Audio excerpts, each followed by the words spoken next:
we can really start looking at Ohio State and asking, is this the best defense that we have seen since 2000 and certainly in the college football playoff era? And does it rival Alabama's 2011 season? What's up, kinfolk? It's RJ Young.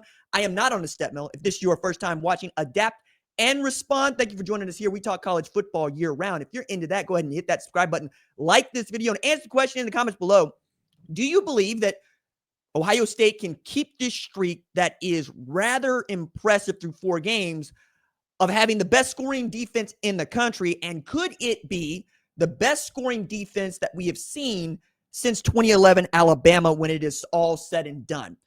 This is an interesting conversation for me because defense is really difficult to play in college football, and it's getting even more difficult to play as quarterback play has gotten better, skill position players have gotten better. And when you got a right tackle like Caden Proctor at 350 pounds who can catch passes on a wide receiver screen and nearly take it to the end zone from 15 yards out, yeah, you can say everybody's more athletic and everybody's faster. But one of the things that I've been really impressed by is just how fast and how good Matt Patricia's defense has been at stopping people from scoring. It is one thing to say, we're not going to let you score more than 20 points per game. Usually that's the sign of a pretty damn good defense. It's another to say, we're not going to let you score more than 15 points a game. That's a sign of a national championship caliber defense. It's something else entirely to say, you're not even going to score a touchdown a game. That's what Ohio State has done to start this season. They are allowing 5.5 points per game through the first third of the season, which is why we're doing this segment now. And I'm thinking about this from, say, the standpoint of defenses that come to mind. 2018 Clemson, 2009 Nebraska, it was averaging about 10.2 points per game. And 2011 Alabama gave up about 8.2 points per game. And remember, we're playing a different kind of football then. We're playing murder ball, not the high-flying offenses that you see all over the SEC and the Big Ten now. We're going to run the football, and we're going to try to run down your throat. We're going to try to play field position. What Illinois does well, what Wisconsin used to do well, what Michigan continues to do well. This is one of those things that contributes is if you limit the number of possessions for the other team, you're limiting the number of opportunities that they can score. And that comes from being able to run the football and play within the bounds of the sideline. So you're not going out of bounds. You're not throwing incomplete passes. And when they spot the ball, you're not on top of it, ready to snap it again. You're letting the play clock do its thing, and you're getting your checks at the line of scrimmage, and you're going in rhythm. You're playing complementary football at a very high level. Ohio State hasn't even given up a touchdown in the red zone all year. And Ohio State has held every opponent that it's faced so far to 9 points or fewer. Now, you could tell me that one of those games is Grambling State and one of those games is Ohio. And I will let you do that. I will let you tell me that Ohio scoring 9 points to Ohio State's 37 is expected. I will even let you tell me that Ohio State beating Grambling 70-0 is expected.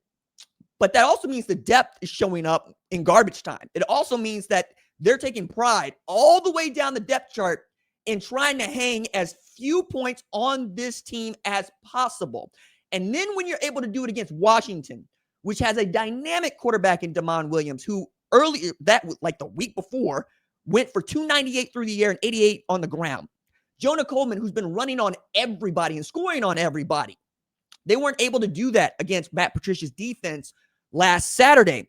And now we're entering a space where you can start comparing this defense, not just to last year's defense that was coordinated by Jim Knowles, but to Kirby Smart's 2019, 2020, 2021, 2022 programs that were just killing people.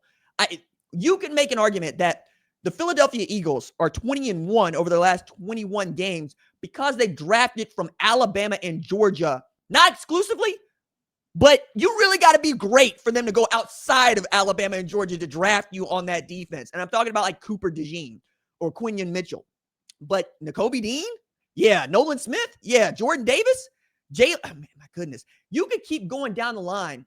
Keely Ringo on what these guys have been able to do in the National Football League and just what it's meant to winning at the highest level of football. Now, in our sport, it's always been assumed that Ohio State will have a decent defense, but when they haven't, say the Kerry Combs era, you notice, right? When Jeff Hafley decided to get up and leave to go to Boston College and then to Green Bay to be defensive coordinator, you noticed, right? The Greg Schiano experience was not really working out all that well. And Alex Grinch wasn't working out all that way as well as a co-defensive coordinator. But when you finally got it right with Knowles, and that year 2, year 3 started to kick in, you started to see this 4-2-5 actually do what it's been able to do the whole time, and that Matt Patricia could drop in, basically pick the defense up and keep running it, putting guys in positions to win. That's coaching to me. That's elite coaching to me. We're having these conversations about the Broyles Award, and usually an offensive coordinator comes to the front of the line, right? Will Stein ought to be there. If Dan Lanning nominates Will Stein, we get to vote for him. But if he doesn't nominate Will Stein, we don't get to vote for him as Broyles Award voters, and there's not that many of us, right? Whereas there's like, I want to say over 1,000 Heisman voters, maybe 2,000 Heisman voters. Not real sure at this point because I don't know that they even know how many they got. But there's like 40 of us that get to vote for the Broyles Award, and we are always getting checked on and seeing what we're thinking about. Right now, I got to be thinking about Matt Patricia. I do. I realize he's got 3 Super Bowls.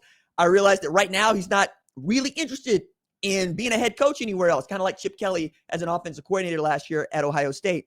But as I keep going down it, I'm going, it's going to be difficult for us not to mention this guy if they're continuing to allow people just these 5.5 points, or even get close to allowing that 8.0 points per game that we haven't seen in this era. Like, it's just, these are numbers that you would see back when they were playing 10-game regular seasons, right? And they weren't playing for a college football playoff, and they weren't Texas to start the season. Like, that's the one. If you want to start picking it apart, Texas is scoring on everybody but Ohio State. All right? Like, get that through your head. But while you're paying attention to this, also remember that he's doing this with Arvell Reese-Sunny Styles at middle linebacker. Great freshman play on the outside. Man, Jermaine Matthews turning great, man. And then Caleb Downs is seeking whom he may destroy. And that defensive line has been outstanding. They are getting home. They had 6 sacks of Washington's Damon Williams, and they allowed 6 points. You can't ask for more than that if you're a Buckeye fan. And now you got a quarterback with a quick release, which everybody else is finally catching up to. And I was really quick about going, hey, that dude doesn't hold the ball. That dude gets rid of the ball. And when he does hold the ball, he's not caught getting thrown to the ground. Like, they gave up 1 sack against Ohio. They gave up 1 sack against Washington. Other than that, he's been clean. It's going to get really difficult to play against Ohio State if they're continuing to play at this level on defense. And there's every reason to believe now that they can run it back and be the first team to do that since Georgia did in 21 and 22. It's about to get real nasty in Columbus.